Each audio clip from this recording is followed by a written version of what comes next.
টানা বৃষ্টি ও উজানের ঢলে তিস্তার পানি বাড়ছে, দেখা দিয়েছে বন্যার শঙ্কা। এ নিয়ে জানাতে লালমনিরহাট ও চাঁপাইনবাবগঞ্জ থেকে আমাদের সাথে যোগ দিচ্ছেন সহকর্মীরা। শুরুতে যাচ্ছি লালমনিরহাটে, সেখানে আছেন সহকর্মী মাজারুল ইসলাম।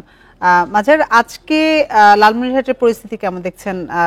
সেখানে তো টানা বৃষ্টি হচ্ছে, তো বন্যার শঙ্কা আছে কিনা?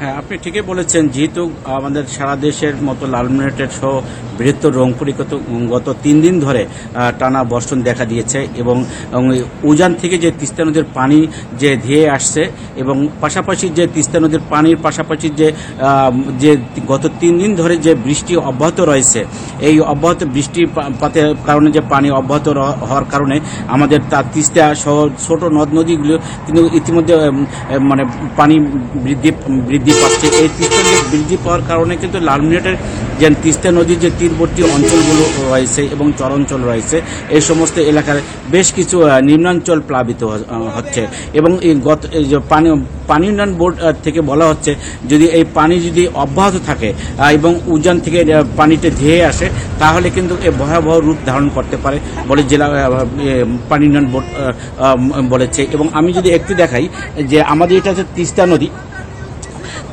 এটা হচ্ছে তিস্তা নদী, যে গত 2-3 দিন আগেও কিন্তু এইখানে ধুধু বালুচরে পরিণত ছিল এবং গত 3 দিন পর থেকে এই তিস্তা নদীর পানি বৃদ্ধি পেয়ে এখন পর্যন্ত তিস্তা নদীর বিপদসীমার 15 সেন্টিমিটার নিচে রয়েছে। এবং বর্তমানে আমি যেখানে রয়েছি এটা হচ্ছে তিস্তা নদীর রংপুরের কাউনিয়া পয়েন্ট এবং এখানে 14 সেন্টিমিটার বিপদসীমার নিচে রয়েছে।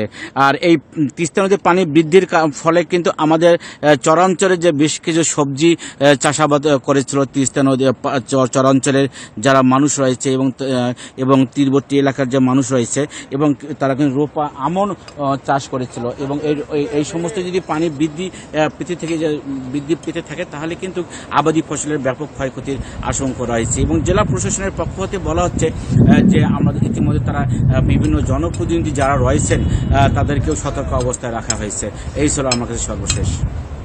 মাজারুল, আপনি সাথেই থাকুন। এবার আমরা যেতে চাই চাঁপাইনবাবগঞ্জে, সেখানে আছেন আমাদের সহকর্মী ফয়সাল মাহমুদ। ফয়সাল, আমরা লালমনিরহাটের পরিস্থিতি শুনছিলাম, চাঁপাইনবাবগঞ্জের আবহাওয়া পরিস্থিতি কেমন দেখছেন?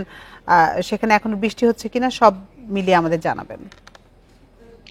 দেখুন, চাঁপাইনবাবগঞ্জে গতকাল দুপুর পর্যন্ত বৃষ্টি ছিল, কিন্তু তারপরে আর বৃষ্টি হয়নি। আর বন্যা পরিস্থিতির কথা যদি বলতে যাই, চাঁপাইনবাবগঞ্জের যে প্রধান দুটি নদী পদ্মা এবং মহানন্দা, দুটিতেই আসলে পরিস্থিতির উন্নতি হচ্ছে, অর্থাৎ পানি কমছে ধারাবাহিকভাবে। আপনাকে যদি বলি যে পদ্মা নদীতে আসলে পানি বৃদ্ধি শুরু হয়েছিল 16 সেপ্টেম্বর থেকে এবং 16 সেপ্টেম্বর থেকে 25 সেপ্টেম্বর পর্যন্ত ধারাবাহিকভাবেই আসলে পানি বেড়েছিল পদ্মা নদীতে, এবং মহানন্দা নদীতে পানি বৃদ্ধি শুরু হয়েছিল 21 সেপ্টেম্বর থেকে এবং গতকাল পর্যন্ত সেই নদীতেও পানি বেড়েছে। কিন্তু এখন পানি কমতে আছে দুটি নদীতে। আপনাকে যদি বলি যে পানি উন্নয়ন বোর্ডের কর্মকর্তারা যেটি জানাচ্ছেন যে পদ্মা নদীতে গত 24 ঘন্টায়, অর্থাৎ গতকাল ভোর 6টা থেকে আজ ভোর 6টা পর্যন্ত পানি কমেছে 13 সেন্টিমিটার, এবং মহানন্দা নদী যেটি চাঁপাইনবাবগঞ্জ শহরের পাশ দিয়ে বয়ে গেছে, অর্থাৎ যে নদীতে পানি বাড়লে শহর প্লাবিত হওয়ার একটা শঙ্কা রয়েছে, সেই মহানন্দা নদীতে আসলে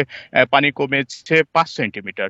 এই অবস্থায় আসলে পানি উন্নয়ন বোর্ডের কর্মকর্তারা বলছেন যে উজানের ঢলে যে বন্যার আশঙ্কা ছিল সেপ্টেম্বরের শেষে এসে, সেই আশঙ্কাটা এরই মধ্যে কেটে গেছে। আগামী 3 থেকে 4 দিন আর পানি বাড়ার কোনো সম্ভাবনা নাই, এমনটাও আমাদেরকে জানিয়েছেন। এবং তারা যেটা বলছেন যে এই যে পানি গত কয়েকদিন বেড়েছিল এখন কমতে শুরু করেছে এবং এই পানি ধারাবাহিকভাবে কমতে থাকবে। আপনি আরেকটি বিষয় যদি বলে রাখি যে এরপরও আসলে জেলা প্রশাসনের পক্ষ থেকে আমাদেরকে জানানো হয়েছে যদি আকস্মিক বন্যা হয় তাদের প্রস্তুত রয়েছে, দুর্গত এলাকাগুলোতে ত্রাণ সহ উদ্ধার অভিযান সহ বিভিন্ন ভাবে তারা প্রস্তুতি নিয়ে রেখেছেন। লালমনিরহাট এবং চাঁপাইনবাবগঞ্জ থেকে আবহাওয়া পরিস্থিতি সবশেষ তথ্য জানাচ্ছিলেন আমাদের সহকর্মীরা।